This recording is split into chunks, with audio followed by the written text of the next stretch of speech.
안녕하세요, 여러분. 우리는 화성시 역사박물관의 도슨트 선생님이에요. 여러분, 화성시 역사박물관에 와본 적이 있나요? 오늘은 도슨트 선생님들이 특별히 우리가 살고 있는 화성 지역의 문화유산을 소개해 줄 건데요. 화성시 역사박물관은 다양한 유물을 통해 우리 지역의 역사를 보여주는 곳인데요. 저희는 박물관을 찾으시는 분들이 우리 지역의 유물과 역사를 잘 이해할 수 있도록 설명해 드리는 일을 하고 있어요. 그럼 우리 같이 화성으로 떠나볼까요? 저도 데려가요. 저도 같이 가요. 선생님, 네? 복장이 왜 그래요? 화성 가신다면서요. 그래서 이렇게 우주복도 준비해 왔다고요. 아우 참, 선생님도 저희가 가는 화성은 저기 우주의 화성이 아니라 경기도 화성이에요. 저희가 우주를 어떻게 가요? 그럼 우주 안 가는 거예요? 전 안 갈래요. 선생님, 저희가 가는 화성도 우주만큼이나 다양하고 재미있는 문화유산들이 아주 많다고요. 같이 안 가시면 후회할걸요? 같이 가요. 그러기엔 복장이 너무 불편해서. 아하! 그럼 저는 우리 친구들과 함께 영상으로 시청할게요. 선생님들 다녀오세요. 알겠어요. 그럼 영상으로 꼭꼭 시청해 주세요. 그럼 여러분, 우리 경기도 화성으로 떠나볼까요? 출발! 짜잔! 이것은 우리가 살고 있는 화성시의 지도입니다. 화성의 서쪽은 바다, 동쪽은 내륙을 접하고 있어 옛날부터 화성에는 농촌과 어촌의 모습이 공존해 왔는데요. 최근에는 곳곳에 신도시가 건설되고 공장이 많이 생기고 방조제가 세워지면서 풍경이 많이 변하고 있어요. 다양한 생활 모습을 볼 수 있는 화성시네요. 여기 표시된 것은 무엇인가요? 무덤도 있고 성곽도 있는데, 화성시의 문화유산을 표시한 거군요. 맞아요. 그럼 지금부터 여러분들이 화성시의 모습을 더 잘 알 수 있기를 바라는 마음에서 지역별 대표 문화유산을 간략하게 소개해 줄게요. 짜잔! 이게 뭘까요? 이게 뭐죠? 큰 돌들이 여기저기 있어요. 바로 고인돌이랍니다. 고인돌이요? 병점동에 고인돌이 있었어요? 네, 병점동에 고인돌이 4개나 있다고요. 아, 그렇군요. 고인돌은 우리나라에 정말 많이 있잖아요. 네, 고인돌은 주로 청동기 시대에 만들어졌는데 사람들이 많이 모여 살게 되고 계급이 나눠지게 되면서 만들어진 무덤이에요. 병점동에 고인돌이 있었다라는 것은 청동기 시대에 이 지역에 힘있는 지배층이 살았다라는 증거네요. 그렇죠. 이런 돌들을 움직이려면 정말 많은 사람들이 필요했겠죠? 우리 화성시에는 선사시대에 만들어진 무덤 말고도 여러 시대의 무덤이 있는데요. 청계동에는 고구려의 굴식 돌방 무덤도 있어요. 돌로 방을 만들었네요. 네, 돌로 벽을 세워 방처럼 만들었다라고 해서 굴식 돌방 무덤이라고 해요. 그런데 선생님, 고구려의 무덤이 우리 지역에서 어떻게 발견된 거죠? 삼국시대 초기에 우리 지역은 백제 영역이었는데 5세기경에 고구려인들이 남쪽으로 영토를 확장하면서 고구려의 영역이 되었어요. 그때 만들어진 고구려 무덤인 거죠. 서쪽 무덤방에서는 흑색 항아리가 발견되었어요. 반질반질한 표면에 어깨 부분에는 새끼줄 무늬가, 몸통 부분에는 물결 무늬가 새겨 장식되어 있어요. 여기는 화산동입니다. 선생님, 화성 하면 떠오르는 조선의 임금님이 있나요? 정조 임금님이요? 네, 정조 임금님이 묻히신 왕릉이 바로 이곳 화산동에 있답니다. 저도 알아요. 윤건능이죠. 우리가 흔히 부르는 윤건능은 윤능과 건능을 합쳐서 부르는 말이에요. 윤능은 정조의 아버지 사도세자와 그의 어머니 해경궁 홍씨가 묻혀 계신 곳이고, 건능은 정조와 그의 비 효의왕후가 묻혀 계신 곳이에요. 두 무덤이 엄청 가깝게 붙어 있어요. 맞아요. 정조께서 아버지 무덤을 조선에서 제일 좋은 자리인 화산 아래로 옮기신 후 본인이 돌아가시면 아버지 곁에 묻어달라고 유언하시어 이렇게 가까운 곳에 두 개의 능이 함께 있게 된 것이죠. 부모님과 가까운 곳에 묻히고 싶어 하신 걸 보면 효심이 대단하셨나 봐요. 선생님, 윤건능 옆에 있는 저곳은 어떤 곳이에요? 여기는 용주사예요. 용주사는 정족해서 아버지의 명복을 빌기 위해 세운 사찰인데요. 용주사에는 여러 문화재가 있지만 나라에서 국보로 지정해 보호하는 동종도 있어요. 국보면 나라의 보물이잖아요. 용주사의 동종은 고려시대에 만들어진 종으로 국보 120호입니다. 그럼 선생님, 동종은 절에서 어떤 용도로 사용되었나요?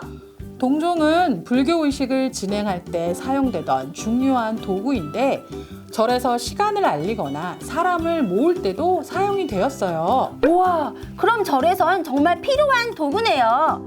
국보로 지정될 정도면 엄청난 가치를 지녔나 봐요. 네, 일단 보존 상태가 좋고 제작 기법이 뛰어나 고려정의 걸작으로 평가되어 국보로 지정이 되었어요. 천년 전 고려시대 때 이렇게 아름다운 종을 만들다니 우리 조상들의 기술이 매우 뛰어났네요. 네, 용주사의 동종은 대웅전 옆 종각에 모셔져 있으니 잘 찾으셔야 할 거예요. 이제 다른 문화유산을 보러 가볼까요? 이번에는 향나읍에 있는 문화유산을 소개해 드릴게요. 선생님, 짜잔! 이게 무엇인지 아시겠어요? 우와, 멋있는데요. 황랑읍 요리에서 발견된 금동관 모형이죠. 네, 2014년 도로를 만들기 위해 발굴 조사를 하던 중 발견되었고요. 삼국시대 백제에서 만들어진 금동관이에요. 금동 신발과 금 귀걸이도 함께 출토되었어요. 금동으로 만들어서인지 엄청 화려해요. 근데 선생님, 백제 양식의 금동관이 왜 여기에서 발굴되었을까요?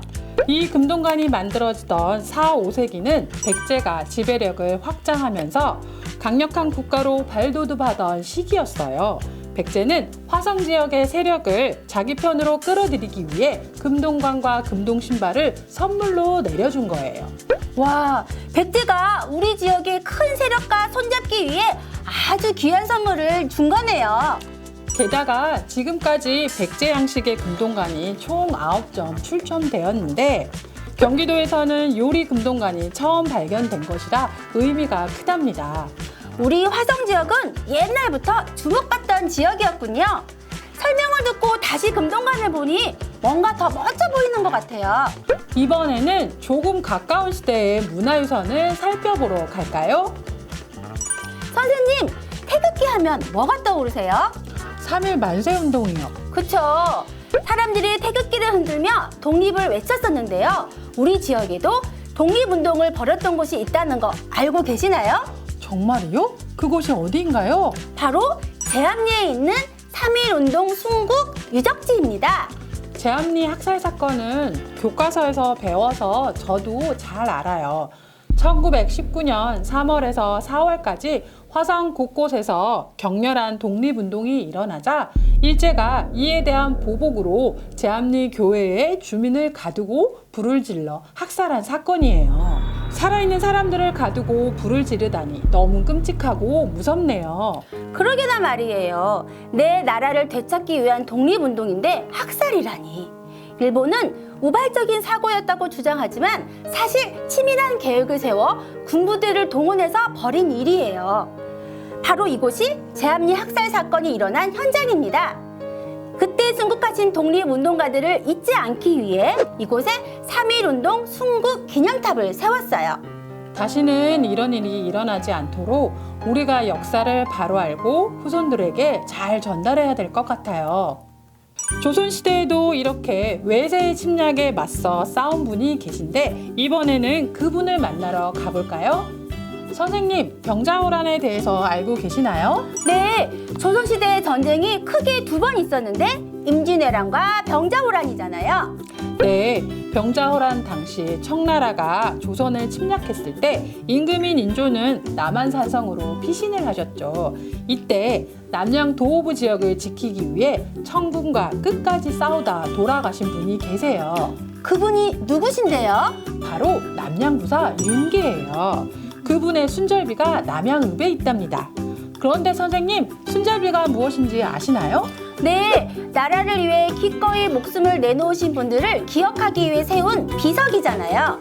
남양 도호부까지 쳐들어온 청나라 군대와 끝까지 맞서 싸운 남양부사 윤계는 청나라 군사가 무릎을 꿇으라고 다그치자 머리가 잘릴지언정 무릎은 굽힐 수 없다라며 끝까지 저항하셨는데요. 그렇게 윤계는 죽음을 맞이했어요. 나라가 위태로울 때 이렇게 목숨을 바쳐 백성들과 나라를 구한 분들이 계셨기에 지금 우리가 안전하게 살고 있는 거네요. 남양읍엔 또 어떤 문화유산이 있을까 궁금한데요. 남양읍에는 조선시대 남양도부가 있던 관아가 있었어요. 아, 선생님, 그런데 관아가 무엇이에요? 요즘은 시청이라고 생각하시면 되는데요. 지금 남양초등학교 근처가 남양도부 관아가 있던 곳이었고 그 관아에는 남양부사가 일을 하는 동원, 부사와 그 가족들이 생활하는 내야, 죄수를 옥에 가두는 옥사 등 많은 건물들이 있었어요. 남양초등학교 옆에 가시면 풍화당이란 건물이 있는데 혹시 가보셨나요? 네, 앞쪽에 예쁜 벽화도 그려져 있던데 그곳 이름이 처음부터 풍화당은 아니었다면서요? 네, 남양 풍화당은 1853년 우리 지역의 양반들이 지역의 질서를 바로잡기 위해 세운 모임인데요. 일제강점기에 일본인들이 남양도부 관아를 마구 훼손하자 풍화당의 어르신들이 관아 건물을 지키기 위해 내화를 사들여 회관으로 사용하면서 지금까지 보존되고 있어요. 우리 지역의 소중한 문화유산인데 내야 건물이라도 지키게 되어서 정말 다행이에요. 선생님, 우리가 둘러보았던 문화유산을 한 번씩 다시 보여주세요. 제가 이름을 맞춰볼게요. 정말요? 선생님, 못 맞추면 창피할 텐데 괜찮으시겠어요? 자신 있습니다. 우리 친구들도 선생님과 함께 이름을 맞춰보세요. 맞춰보세요. 선생님, 준비되셨나요? 네, 준비됐습니다. 우리 친구들도 맞춰보세요. 이건 어디에서 볼 수 있는 걸까요? 이곳은 사도세자와 정조의 무덤인 육릉과 건능이잖아요. 네, 정답을 확인하겠습니다. 짜잔! 맞았습니다. 육릉과 건능이죠? 자, 그렇다면 이건 어디에서 볼 수 있는 무엇일까요? 이건 용주사에 있는 고려시대 동종이에요. 국보 제120호입니다. 그럼 정답을 확인해 보겠습니다. 용주사 동정 맞았습니다. 선생님 잘하고 계세요. 자, 다음엔 이건 무엇일까요? 이건 청동기 시대에 만들어진 병점동 고인돌이에요. 당시 지배계층의 무덤이에요. 확인해 보겠습니다. 병점동 고인돌 맞았습니다. 우리 친구들도 맞추고 계시죠? 그럼 이건 무엇일까요? 이건 고구려인들이 만든 굴식 돌방 무덤이에요. 돌로 만든 무덤이죠. 그럼 확인해 볼까요? 고구려 굴식 돌방 무덤 맞추셨습니다. 자, 다음엔 이건 무엇일까요? 이건 요리 금동관과 금동 신발이잖아요. 백제가 강력한 나라를 만들어 가기 위해 화성의 세력과 손잡기 위해 내려준 선물이죠. 정답을 확인해 보겠습니다. 짜잔! 요리 금동관 금동 신발 맞추셨습니다. 자, 그렇다면 이건 어디에서 볼 수 있는 무엇일까요? 이건 제암리 3.1 운동 순국 기념탑이잖아요. 일제가 우리 지역의 독립운동을 탄압하기 위해 저지른 제암리 학살 사건의 현장에 세운 탑이에요. 제암리 3.1운동 순구 유적지에 세운 기념탑인 거죠? 자, 그렇다면 이건 무엇일까요? 남양부사 윤계의 순절비잖아요. 병자호란 당시 청나라 군대와 맞서 싸우다 돌아가신 윤계를 기린 비석입니다. 정답 확인하겠습니다. 남양부사 윤계 순절비 맞추셨어요. 선생님 10점 만점에 10점 모두 잘 알고 계시네요. 우리 친구들도 모두 맞추셨나요? 여러분, 도슨트 선생님과 함께한 시간 어떠셨나요? 지금은 이렇게 영상으로 만나 뵈었지만 관심 있는 곳이면 직접 방문해서 눈으로 보는 것도 좋을 것 같아요. 그럼 친구들, 우리 고장 화성의 문화유산을 잊지 말고 꼭 기억해 주세요. 그럼 안녕!